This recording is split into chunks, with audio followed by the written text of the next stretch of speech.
Welcome to everyone. I'm so glad you could join us. My name's Ann Ho. My pronouns are she, her, and although we're in various locations, I do want to acknowledge that I am moderating this panel from the traditional land of the Cherokee people. I'm a member of the Tennessee Eastern and Appalachian Math Teacher Circles. When we started organizing this week-long workshop filled with fun and engaging Math Teacher Circle sessions, we knew right away that we wanted to have some time to explicitly discuss issues of inequity in math education. Math is more than equations, algorithms, theorems, or puzzles. It's a practice that we engage in, it's a tool for exploration and discovery, and it builds our communities. It isn't perfect. It has some systemic flaws, but because it's alive and capable for growth, we should have these explicit discussions about those flaws. So in light of our ongoing goal to improve math education, we are honored to have these great panelists speak to us today about their perspectives on equity. Some of you will notice on our flyer that it seems like we're missing someone right now. So Aris Winger will be joining us later at the roundtable discussions. But for now, let me briefly introduce, and then they will say more about themselves. Gloria Brown Brooks of the Instructional Leadership Corps, Bay Area Teachers Math, TODOS Mathematics for All, and formerly of the San Benito County Office of Education. We also have Hortensia Soto, who's joining us from Colorado State University now, and then Belin Tsinnajinnie from the Santa Fe Community College. Before we get started with the three of them taking the stage, I wanted to list a few norms for both this session and for our roundtable discussions later. So the first thing is, Chris, do you actually mind typing just the short 3 norms in the chat for anyone who needs to read it instead? Thank you. So the first is to please listen actively. We have invited these panelists to share their expertise on equity in math education, and they have kindly agreed to share their time and energy for this work. Secondly, please sit with any discomfort and learn. You might hear something that is new to you or that you disagree with. The goal of this event is to center the voices that we need to hear in our MTC community. Acknowledge different perspectives, even if you haven't experienced what is discussed. When we learn in mathematics, we often emphasize productive struggle. So I'd like to ask the audience to also sit and think about productive struggle as we're learning about equity in education. Lastly, when it gets to the Q&A, ask questions, speak from your own experiences, and speak with compassion. Something that is just a discussion for you might be something that is challenging for someone else. Let's be mindful of this when we engage in conversation with one another, when we ask questions for this panel and for the social circle later. All right, you've all heard enough from me, so let me get off the stage. And then if Gloria, you would like to go ahead and get started, and we will go from there. Thank you. Well, welcome. I'm honored to be here.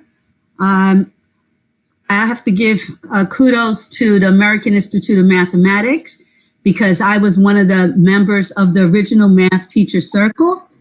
And that's how I got interested in Math Teacher Circle. And I now have one that I've run for 11 years. You know, talking about equity in mathematics, this discussion is not new. This discussion won't be settled today, but I hope you're able to take away some points that are important. One of the first points is, what do we think of as equity? Recently, I worked with a group on social justice, and we had to define what social justice was to us before we even spoke about social justice. So in my talk to you, the little bit I'm going to say about equity is that equity is an equal. As long as we get that straight, we're good to go. It is not equality. So in order to achieve educational equity, especially in mathematics, it's critical that the students that need the most get the most in order to bring them to the forefront in learning mathematics, and that they have all the things that are needed to make them successful.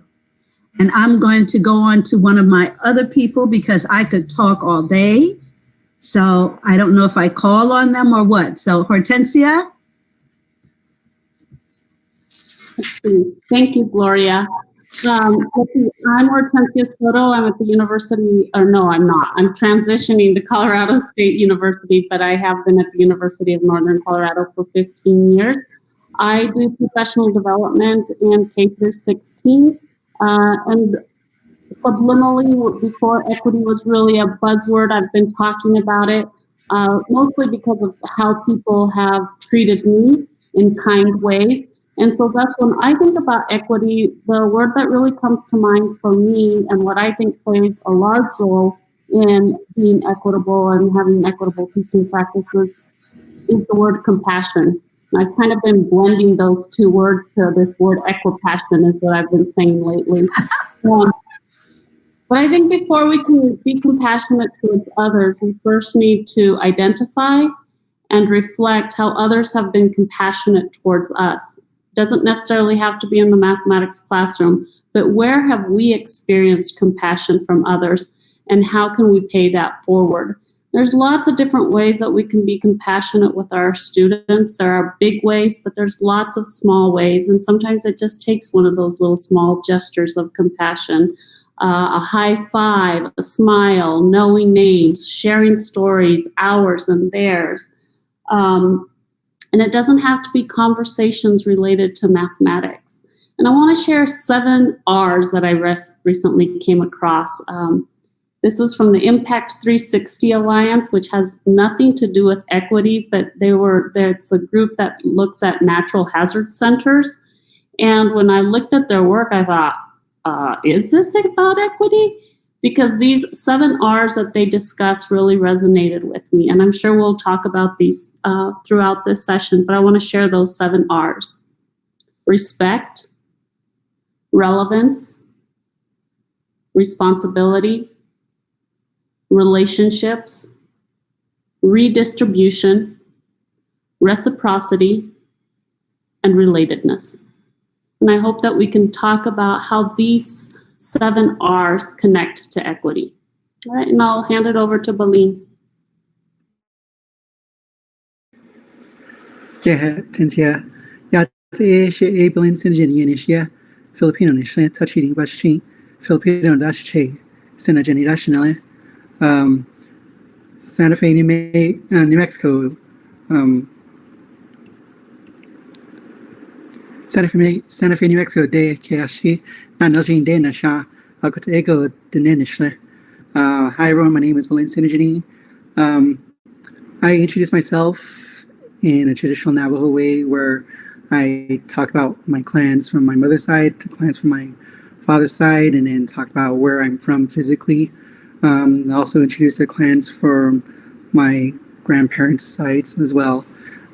Also, I'd like to acknowledge that I'm right now physically residing on the traditional homelands of the Tewa and the Keres Pueblo peoples here in Santa Fe, New Mexico.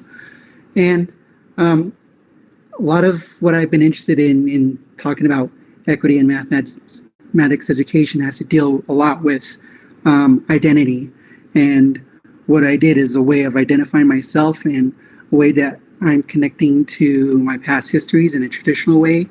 And with respect to equity, thinking about how we develop identities in math education.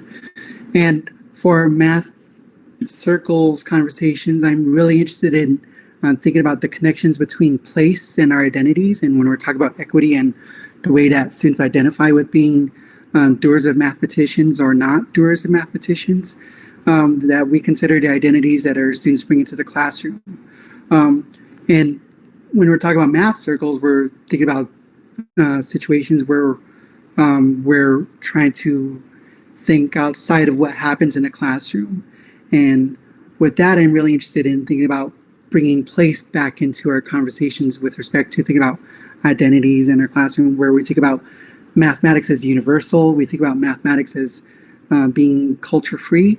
And when we do that, we disconnect the places that mathematics come from. We disconnect the places that are that root our students' identities. So I think with math circles, we have an opportunity to bring back those asset-based approaches where we're not thinking about bringing mathematics to our students and their communities and their families. We're thinking about how students and their families bring mathematics, that they're already mathematical and they bring mathematics to the conversation. So in thinking about equity and thinking about combating deficit-oriented perspectives, and if we say we're moving towards asset-based perspectives, then we need to disrupt those ideas of universality and understand that identity for Black, Indigenous, and other people of color have implications when we disconnect those connections to place. So that's my quick talk. Yeah, thank you, everyone. Thank you all for your prepared remarks to get us started off. We want this to be a conversation with everyone. So at this point, if you do have a question, please go ahead and raise your hand, and then we will call you up to the stage. And we will try to, with all of us monitoring the chat, as well as the participants, be able to do this in a reasonable manner with the technology. So bear with us. While everyone's thinking about sorting out how to raise your hand, let me first start by asking a question that perhaps all of you can answer in your ways. So one is, what is one of the most pressing issues that we need to address regarding equity in education, in math education specifically?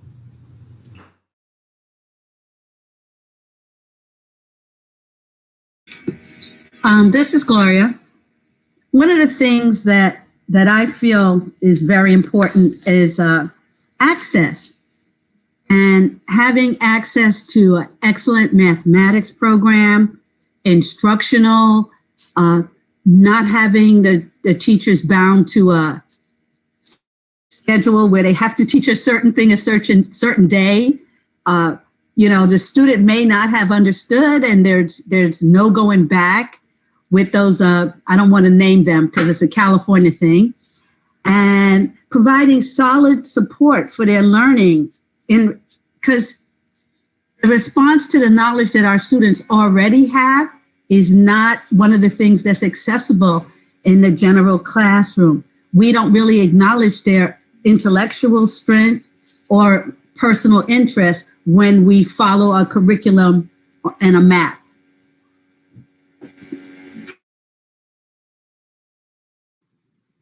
Thanks, Gloria, for those comments. I guess I kind of struggled with this, especially like what's the most pressing issue? It's like, oh, there's so many issues. But I guess the one thing that came to my mind was this notion of being responsible, that we are all responsible for this and that we need to be accountable and not feel like, oh, this is a punitive thing in terms of accountability, but just recognizing the importance of it and how we ourselves want to be responsible and accountable towards moving in a better direction and being more equitable in the classroom.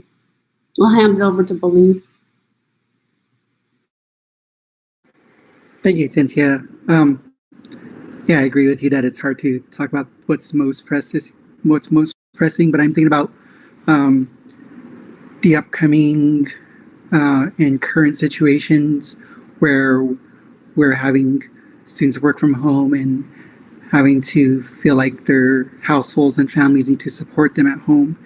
And what's on my mind and most pressing is how to support our households and our families and seeing themselves as doers of mathematics. And there's also a real danger, I think, in those negative experiences with mathematics and doing mathematics as being reinforced or exacerbated in our households and our communities, where if we don't actively combat that and support our students and their families and see themselves where they come from as doers of mathematics, that's kind of pressing on my mind. Mm-hmm. And Gloria has her hands up. So Well, yeah, okay.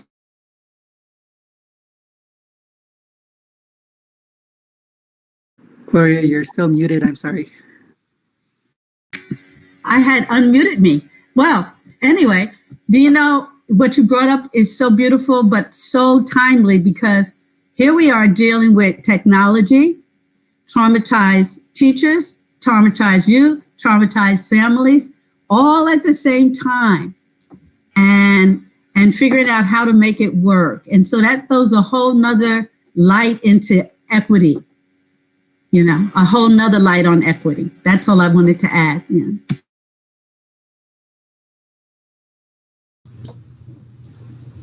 Great. Thank you all for your answers so far. And we're getting a few in the chat. So I don't think this was a question as posed in the chat, but Victoria, can I go ahead and call you up? And then you can ask your question. And we'll just try to keep track of everyone and pull everyone up on stage. So Victoria, I'm going to bring you up on stage. And then if you turn on your camera and your mic, you'll be able to ask your question. Hi, can you hear me? You can. Okay, great. Sorry, it's just I don't have my headset on, so I don't know if the microphone works. No, it's really just a statement that, the fairness in funding, it's just really sad the way, I'm out here in New Jersey, and I think we have something like 600 school districts, and each have their own funding, and it's just so disparate, and I find it sad. And I wish that there was a more even, look, I'm getting a little teary-eyed over this, but I wish there was a more fair funding method for education. Why am I so teary? Thank you.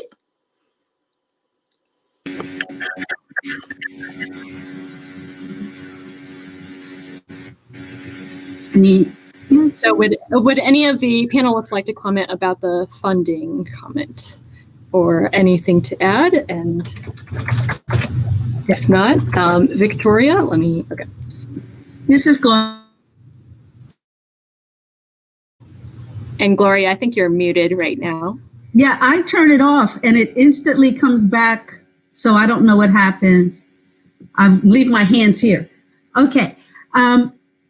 Right now, there are a few organizations that are looking at getting federal legislations to support having mathematics money independently go to each school in order to keep STEM and math alive.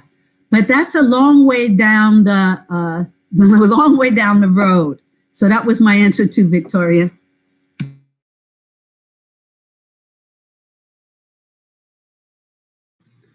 I might add that I agree with Victoria. It's difficult to figure out what we can do.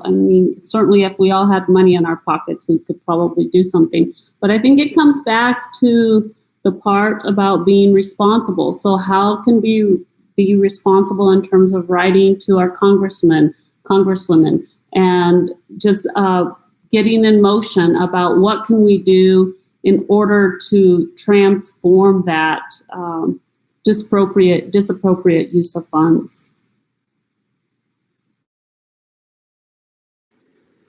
I don't have much to add to that concern and frustration, and support what Gloria and Hortensia and Victoria all have shared.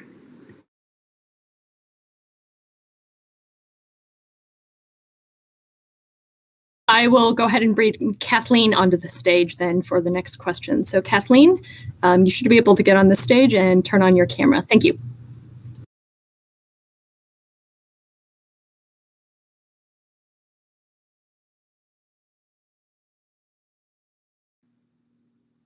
And Kathleen, can you hear me? Yes. Yes. Oh, great. Thank you. Okay. I'm going to agree with Victoria and add to that I was lucky enough to get invited on a educator's tour of Finland 3 years ago. And what was really striking was that the country decided to spend half of its educational budget on the lowest third of performing schools and students. Half of their budget for a third of their students. And that has led to over the last 40 years, a market increase in equity and in achievement, as we've seen in international scores. So I'm just wondering what it would take to bring about, we're not talking about a democratic socialist government either. I'm wondering what it would take to bring about that kind of change in the US. Thanks.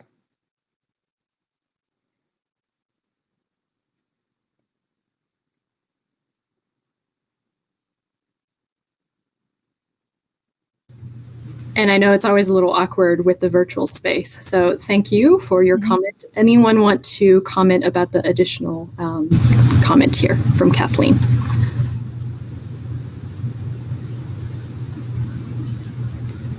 I just want to say that I do think it's just a matter of being active. And again, I will throw in the word compassion. I know in Fort Collins, where I live, as soon as grades start to drop in a particular school, the city just dumps money into that region. And so it's not like they're being consistent of, oh, we're always going to give a particular area more money. But as soon as grades stop dropping or grades start dropping, and whether it's standardized assessments, then the city just puts money into that area. And in terms of supporting those schools more.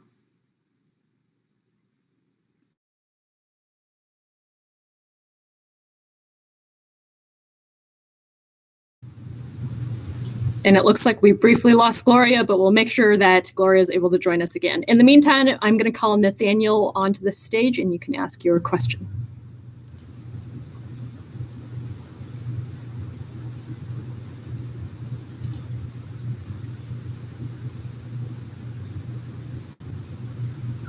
Wow. Yeah, this is a new technology for me. A phrase that I wrote down that I heard one of the panelists say was disrupt notions of universality, which I guess resonated with me, and the idea that, mathematics is a cultural practice that is culturally informed. And I wondered if you could unpack more or talk in more depth about what that might look like in classrooms, especially when they're in an era of accountability and standardized testing. Well, just to sort of deepen and unpack how that might develop in schools. Belin, I'm hoping you can tackle that, because I think you have great examples that address, let you maybe take it, or if you don't mind. Yeah, sure. And I'll preface this by saying, my parents are teachers, but I'm not a teacher in a K-12 classroom myself, so I can't say that I firsthand understand the pressures and expectations that are placed upon our K-12 teachers. But thinking broadly and thinking about my upbringing, about the issues of universality, is that sometimes universality comes with the idea that if math is universal and people can't do math, then it's the problem of the students in their communities who are unable to do something that's supposed to be universally accessed. And one of the examples I had about math connected to places, I grew up near Chaco Canyon, an ancient culture. They call it an ancient culture, but it's very close to where I grew up, where the buildings that they lived in and some of the structures that they built were aligned with both the lunar cycles and solar cycles, and they were able to track the solstices and equinoxes, and that was communicated through their architecture. So it doesn't look like a lot of mathematics that we see nowadays, but they were communicating and practicing mathematics, and it's embedded, not just culturalized as far as like spiritual beings, but like in their ways and knowing. And by disrupting universality, I kind of come back to think about how we write down mathematics, the symbols that we use, the languages that we use to communicate mathematics. And, I'm thinking back to Twitter, where the kinds of people who talk about the universality and who was engaging in those conversations is really interesting, where there's a deep conversation on Twitter where about 2 + 2 = 4, and a big conversation about the extent to which that is cultural or not. And when people bring that up, then a Black mathematician colleague was really attacked for bringing that up, and really attacking that universality. And so there's some tensions there where we're trying to bring up that disruption of this universality. And I think it's interesting to me who is defending universality and who is trying to challenge universality in mathematics, and who is being punished for bringing that up in those conversations. So, I could go on and on, so I'm going to pause there and see what the room thinks.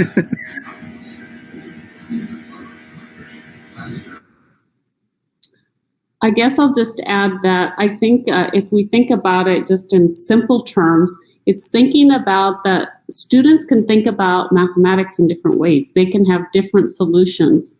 Not everybody has to do it exactly the same way. And I think we're gung-ho about this is how I want you to do it because this is the easiest way for me to grade it. If you do it exactly the way I have it thought about in my head, then it will be easy for me to grade. But really embracing, encouraging, supporting, and rewarding different ways to think about a given task, whether it's an algorithm or some real life problem solving task, but just really inviting those different ways to think about attacking any given mathematics problem. Yeah, hi everyone, I'm Chris. I've worked with Anne and Sloan and Brianna from AIM and amazing people to try to organize this week. It's awesome to see so many people here. I'm from Columbus, Ohio, and I'm so grateful that you're here. So I think Emily is up next, and Emily presented earlier, so I think you can make yourself on stage because I can't click you. Awesome. Great. Thank you guys for being here today. Earlier, the idea of students' math identities was brought up, and I would love to hear your thoughts on how teachers can recognize where students are with their math identities and help support them in further developing their math identities.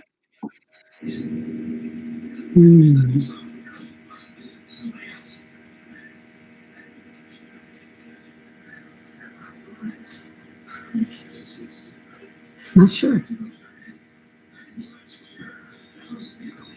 Yeah. I love this question, Emily, because there's so many creative ways in which we can do this. I actually just finished up with a cohort of collegiate teachers where I was doing professional development. And it was where we thought it was just going to be about training them so that they can integrate active learning and, of course, addressing equity issues. But then all of a sudden we had to shift to this online format. And so one of the things that I asked them to do at the end, because they always reflect, is which superhero do you identify with the most as you transitioned from teaching face-to-face to teaching online? But just asking them, who can they identify with as a mathematics student? Or even asking them to share their experiences in learning. What animal can they associate with in terms of their experiences in learning mathematics? And so that I think that writing things like that creates a safe space for them to share, because it doesn't necessarily have to be like, oh, this was my experience, but it's kind of like, it was kind of like this and that sort of thing. So, and they can kind of even talk about what they wished it was like. Or you could even say, what would you want your math experience to be like? What superhero do you want to be in terms of your mathematical identity? But just giving them space to talk about it. And of course, depending on what grade level you're teaching, the assignment will be different. It could be just a quick go around the table and share a feeling that comes up when you think about mathematics. And that's a quick way to capture how students feel about mathematics. But I don't think human beings are able to quickly identify what their identity is without really having time to reflect. And that's what we need to give. That's what I believe we need to do for our students, for our teachers, is give them opportunities to really think deeply about what their experiences have been, how they're transitioning, and what the sorts of experiences, a fantasy of the identity that they have. And that's helpful. I looked at math teacher circles as how I really wanted to teach mathematics in my classroom, which meant I had to use one of Rochelle Gutierrez's terms and do creative insubordination because it was not on my list to do. I wanted them to explore and problem solve and discuss. And for me, it was really great because I had a lot of English language learners. And this way, with the discussion, people were helping each other with understanding. but it didn't always work. It worked when it was certain topics, and I finally was able to hone my skills to use that so that I could honor their intelligence in mathematics as I taught the class. So I get to build off of Hortensia and Gloria's words. So I like the way that Hortensia talked about valuing the students' experiences. And I think one way to think about identities, and I say that with a plural S because we can be negotiation, multiple, and sometimes conflicting identities, is that our identities are stories, like literally equivalent to stories. And like stories, things change, and our experiences can change, and they change both in positive experiences and not so good experiences. So valuing our students' stories and the way that they navigate the classrooms is also honoring their identities. And I'm going to piggyback off of Gloria too, and honoring Rochelle Gutierrez, where tangible things in a classroom where we also want to be critical about the way that we label things as misconceptions or mistakes, where if we're thinking from an identity lens, we have to honor that a student views something in a way that makes sense to them based on their upbringing. And when we label something as a misconception or a mistake, then we're holding some kind of valorization based on our experiences, also discounting what could be a really interesting and exciting way of describing something from their own lens. So we have a tendency to talk about mistakes, misconceptions, and those reinforce deficit-oriented perspectives. And it can be hard for math teachers to think about that, but I think that's something that I need to challenge myself more on, and challenge all of us to do in critically understanding how we can how we use the words mistake and misconceptions while simultaneously trying to honor our students' identities. Yes. Go ahead, I would like. Oh, go ahead, Gloria. Go ahead. Okay, thank you. I want to add something that I thought about, because Anne gave us a list of questions that we might think about in case nobody asked questions. And one of the questions is like, what's a common misconception related to equity? And I think that sometimes we think that equity means make it easier for the students. If they're not white, then we got to make it easier for them. And that's how we're being equitable. And I think so that's one thing in terms of students, but I also want to think about equity in terms of our instructors, our faculty, our teachers. That a lot of times we think, oh, equity means we hired somebody of color. And then we want them to be just like us or just like the white people. And for a long time, I struggled with this, that I thought, oh, I got to act like the white man. That's what I thought my role model was, that that's who it was supposed to be, that that's who I had to end up being like. And I talk about impostor syndrome. I was dealing with that for a long time. And I finally got to a point where I was a full professor and I said, no, I'm not even a white woman. I am a Mexican woman. I want to be a Mexican woman, and I want to be in a safe space where I can be that person.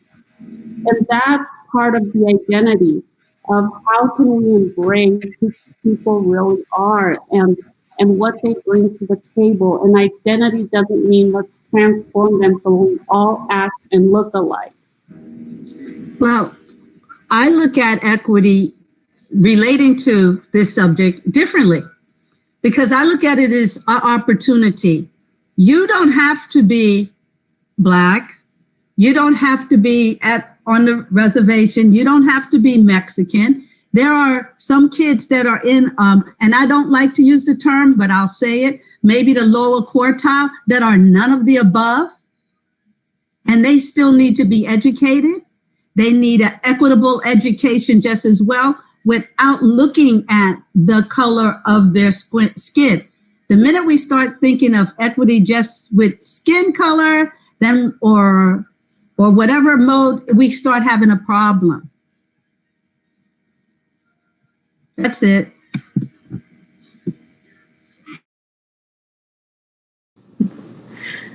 Hi.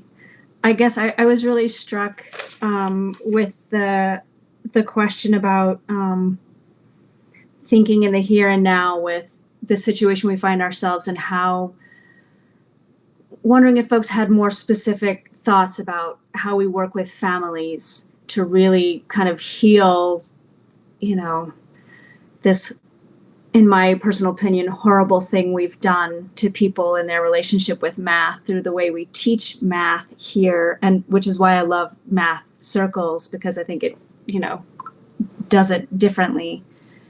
But really thinking about practical ways that in this next year, given what we're seeing with COVID and the fact that we're going to be online, I'd love to have more conversation about supporting families.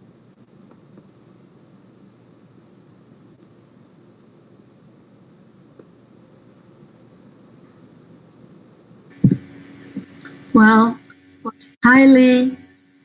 One of the things that I've thought about, because I still work in my school district, was to have online meetings with parents.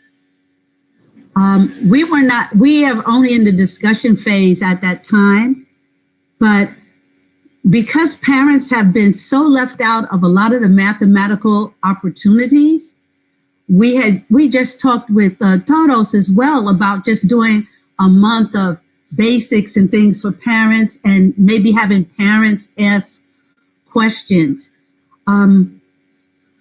People actually thought this would kind of be over by now. So there's really nothing in place, but I think that the more we reach out to parents and families, it eases the stress on the parents that deal with young kids with mathematics. Now for high school, like I work high school, I'm not sure how I would be able to translate, how to teach something in Algebra 2 or trig. But for younger kids, I think there's ways that we could do this to ease this burden on parents.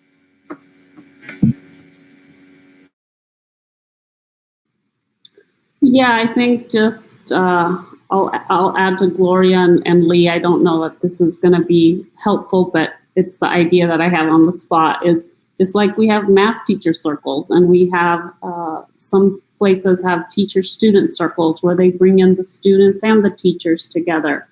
And so maybe we need a place where we have the circles where it's teachers and parents and a combination of teachers, parents, and the kids somehow. And again, there's inequities inherent in that solution because, as we know, there are several families who don't have technology in their home. So it's not an easy fix, unfortunately.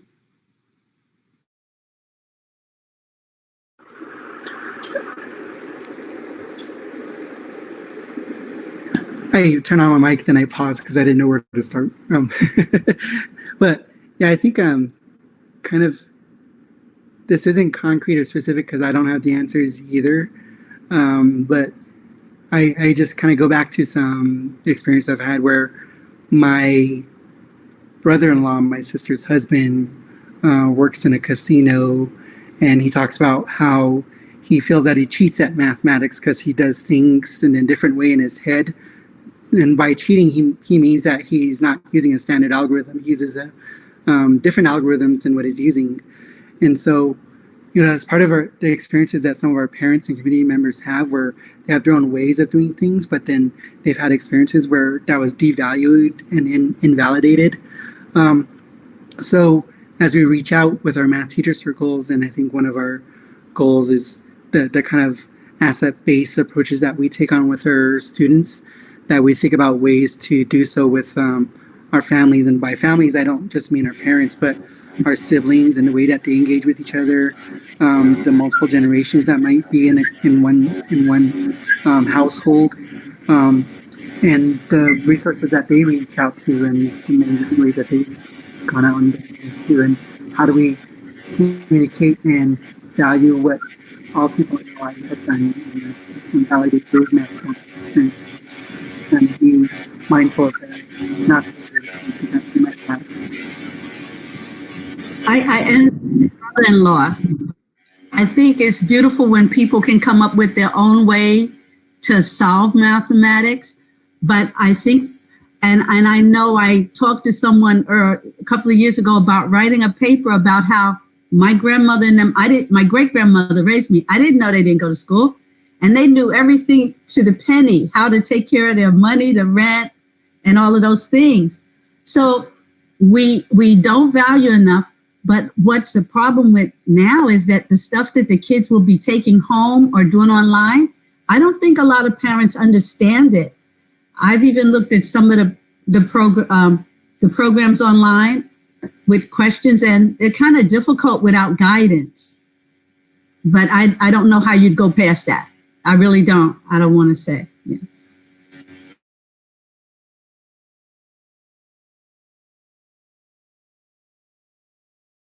Nathaniel up next. I just asked a follow-up question to my earlier question about disrupting universality, and I appreciate the response. I was just asking about resources, if there's any books, articles, that kind of thing you would recommend for those trying to educate themselves about the topic.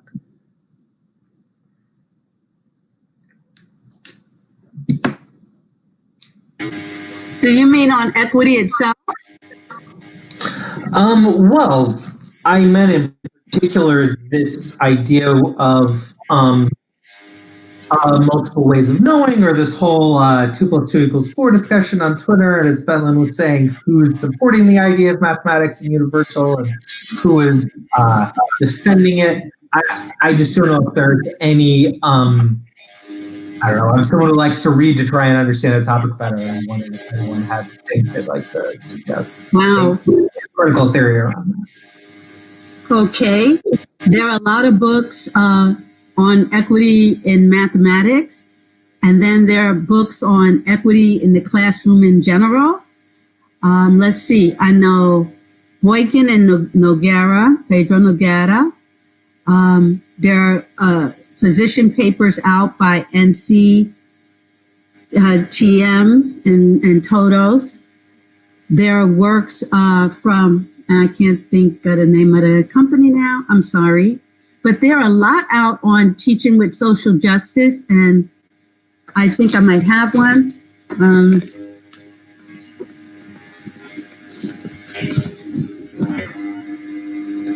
And like teaching math for social justice, like that. So there are quite a few things that you could look up online to help you with the question. There are like so many books now. Yeah.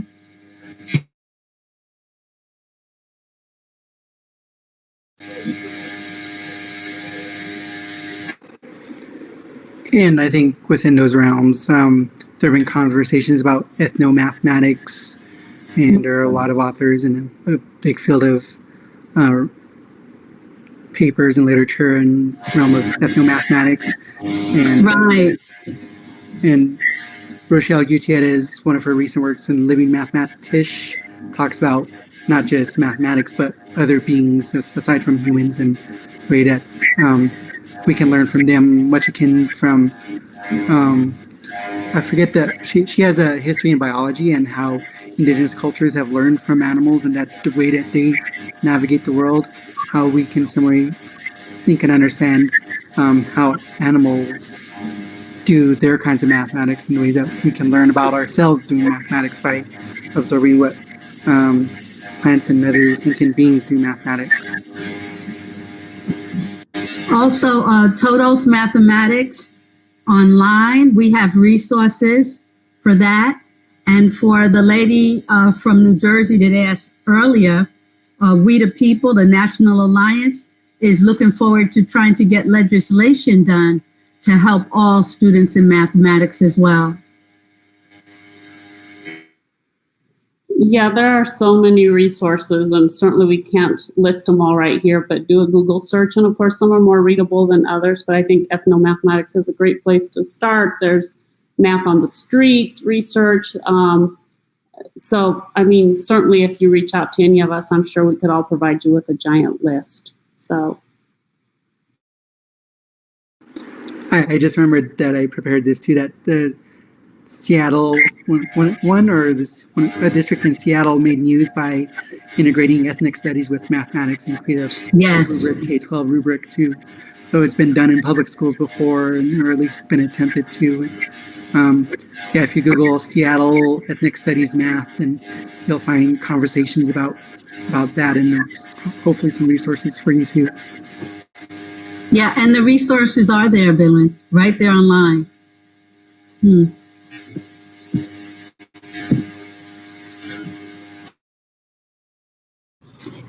Thank you so much. That's really great stuff. We tried to get Morris up, and I think we had some tech issues. Morris raised a point just about how educators of color are absolutely an equity issue that is often left out of the discussion. Would anyone like to speak to that specifically about diversity and representation within our faculty?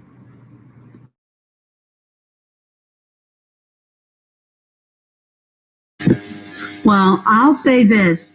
I went to school in New York City. I grew up in New York. I went to college in New York. And over 20-something years of education, I think I've had, I'm from Spanish Harlem, so I'll clarify that first. Okay. So I've had maybe 5 teachers of color. That includes them being Hispanic. And I think 1 African American. Most of my teachers were Jewish. And even in college, most of my professors were. I thank them for a beautiful education, but I think representative of the population where I was, that's why there weren't any. And now I live in a small town in California, and I was one of only 2 African-American teachers in the whole town. And now she's left by herself because I recently retired. And it's representative of the amount of people in the town. Doesn't make it better, but that's what it is.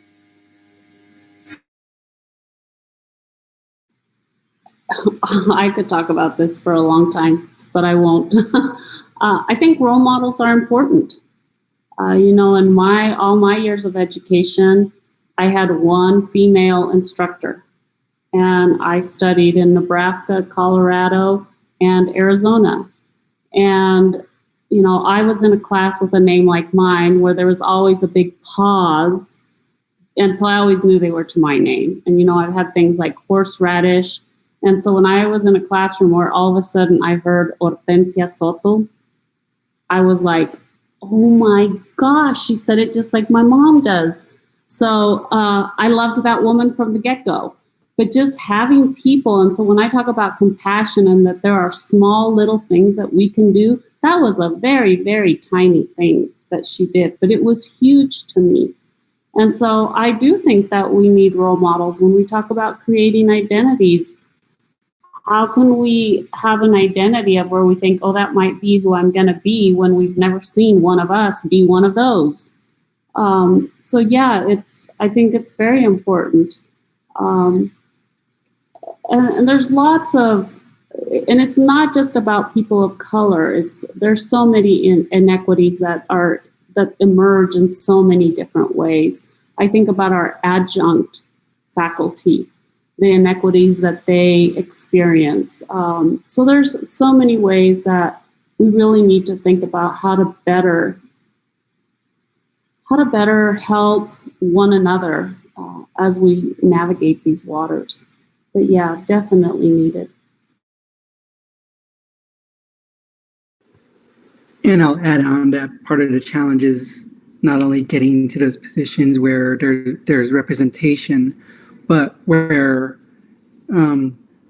we become programs that might on paper say they value diversity, but when it comes to embracing diverse perspectives and diverse experiences, that's a whole another matter. And you referred to you referred to the feeling of having the pressure to assimilate like a white man, and that's challenging for people of color, women, non-gender binary, and LGBTQ people, and things have representation, which is really important and needed, but we also need the spaces for those diverse perspectives heard and valued, and space and opportunity for those established practices to be challenged.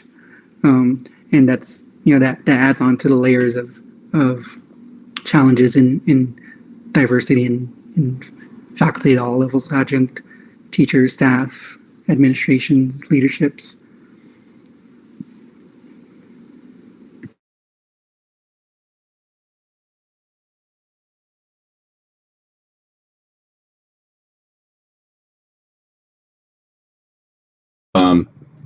Spencer had a quick point. We'll bring Spencer up and then we'll wrap up. Is that okay?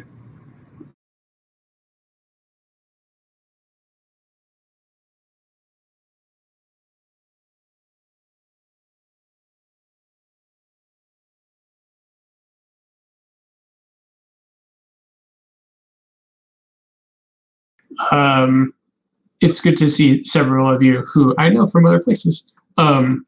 I just wanted, I was listening to a podcast recently about the history of a particular word in the Maori language.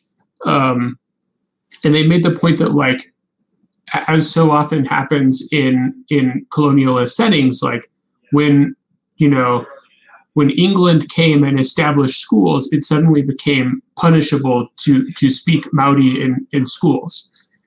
And like that same thing has happened a billion times across the history of like colonialism and education in colonized spaces. I wonder if we do the same thing mathematically, right? Like to your point from earlier, Belin, about your brother-in-law who like has tricks that he uses at the casino that like don't scan as like legitimately mathematical. Like, to what extent is that a colonialist system devaluing a native household way of doing math? And what do we do to fight against that?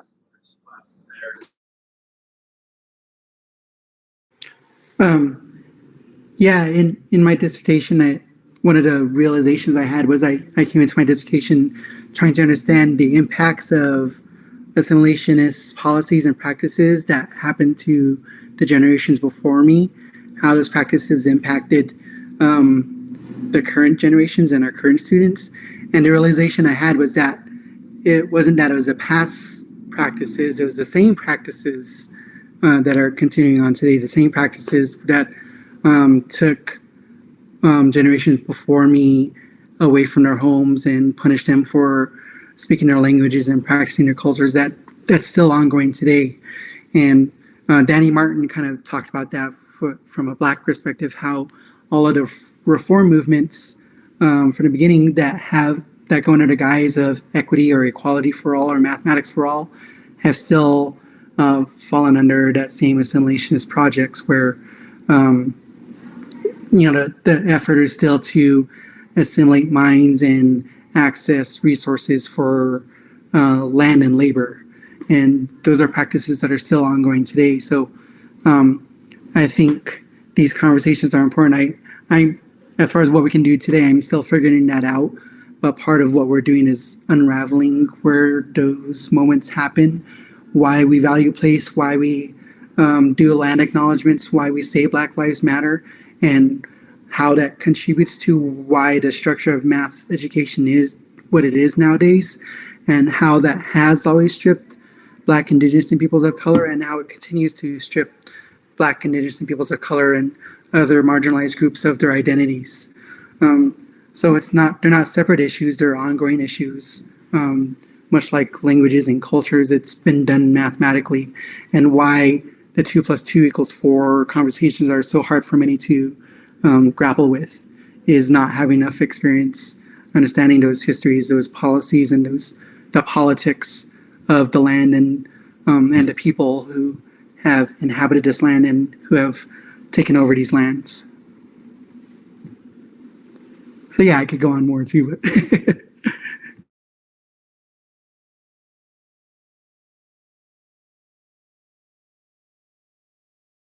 I really hate to interrupt this, but we are technically out of time. So I think that there are a couple questions we haven't answered yet and probably a lot more discussions to be had. So in the chat window, I just want to mention that our panelists, as well as Aris Winger, later will be joining for the roundtable. So right now, we're going to first take a break. We don't want everyone sitting, staring at a computer all day. So please get up, move around, grab a snack, exercise, whatever it is that you need. I hope that you're able to join us at the roundtable discussion. I also want to advertise that Hortensia is running our evening session, and I'm very excited about that. So please join for that as well. Thank you all to the panelists so much. Thank you all to everyone who has joined us. Please take care, and I hope to see you all soon.